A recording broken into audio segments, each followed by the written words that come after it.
The Carolina Panthers travel to Minnesota to face the Vikings on Sunday. Minnesota is currently installed as a 1-point favorite on BETDAQ, 43.5 the total in this game. There's a lot of uncertainty surrounding this game because the Vikings are dealing with some strange off-field issues. The tragic Adrian Peterson situation, if you haven't heard, Peterson's 2-year-old son found beaten to death. The news broke today. I have a 2-year-old son myself. This news hit really close to home. When you hear the details, it will just make your blood boil. It is sickening to know that things like this can go on in the world. There's just nothing we can say. Our prayers, obviously, with Adrian Peterson and his family. Look, we don't know if Peterson's going to play in this game. Obviously, it seems very unimportant right now. He is listed as probable, so I guess he's going to play. Even if he plays, is he going to be a shell of himself because he's emotionally exhausted? Is he going to take out all his pent-up frustration and anger on the Panthers defense? There's just no telling. It is total guesswork, and because he is the most important player on the Vikings team, Peterson, obviously the NFL's offensive MVP last year, maybe the best offensive player in the NFL, because he's so vital to what the Vikings do, and because we don't know if he's going to play or how he's going to play, it really injects a lot of uncertainty into this game, because if Peterson plays, the Vikings have a functional offense with one of the best rushing attacks in the NFL. If Peterson does not play, I shudder to think what the Minnesota offense is going to look like against this Carolina defense that ranks third in the NFL in both yards allowed and points allowed. The Panthers, excellent defensively. Now, the Adrian Peterson situation is not the only off-field drama the Vikings are dealing with. They have a full-blown quarterback controversy on their hands.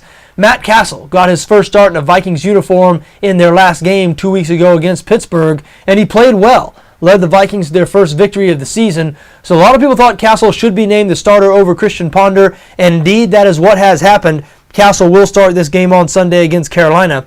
However, a few days ago, the Vikings acquired ex-Tampa Bay quarterback Josh Freeman.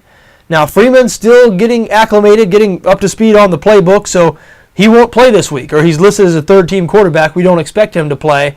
But after this week, then what? Will he just be handed the job? Will there be a competition in between games? Will they make it a 24-hour or 48-hour practice competition? A little bit of a strange situation when you have two quarterbacks who both have started extensively in the NFL. I'm talking about Matt Castle and Christian Ponder. And then you bring in a guy with even more starting experience in Josh Freeman. So who knows how the quarterback situation is going to play out in Minnesota over the next few weeks. I imagine whether or not Castle gets a shot beyond this week is going to have a lot to do with how he plays in this game. And again, Carolina playing very well on defense, so Matt Castle does not have an easy task in front of him. Fortunately for him, he might not have to score too many points to win because Carolina has been awful on offense. Panthers only averaging 12 points per game in their 3 losses this season.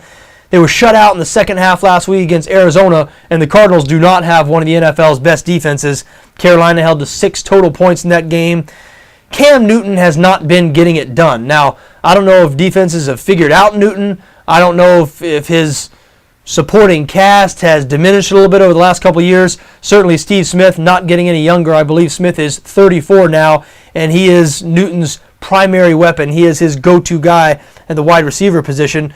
Don't know what it is, but I do know it's not been good enough this season. The Panthers 30th in the NFL in pass yards per game, and that's really what's been holding them back. They've been very one-dimensional on offense, people challenging Newton to beat them, and he's not been able to do so. Minnesota, though, very shaky on defense, very shaky in the secondary, so if Newton is ever going to get it going, if he's ever going to get it going, you would think it would be this week against the Vikings. Now, really tough for me to pick a winner in this game, again, because there's so much uncertainty surrounding the game with Adrian Peterson's situation and all of that. Feels like a coin flip situation. I guess I would lean towards the home team. If Adrian Peterson is playing and he is motivated, I do like the Vikings here minus a point, but that is a big if. We don't know if Peterson's going to play. We don't know what he's going to look like. If Adrian Peterson, rushes 12 times for 40 yards, and Leslie Frazier after the game is talking about how his mind was someplace else, then I would like the Panthers in this game. So that being said, I guess I lean towards the Vikings. My favorite bet here is under 43.5. We mentioned the Panthers playing excellent defense this season, and they're really struggling on offense. And Minnesota with a bye week to prepare for Carolina's offense. I believe the Vikings defense will play a little better than we've seen this season. So I think it's going to be a low-scoring game here. Do like under 43.5 and have a slight lean towards Minnesota at home if Adrian Peterson's playing.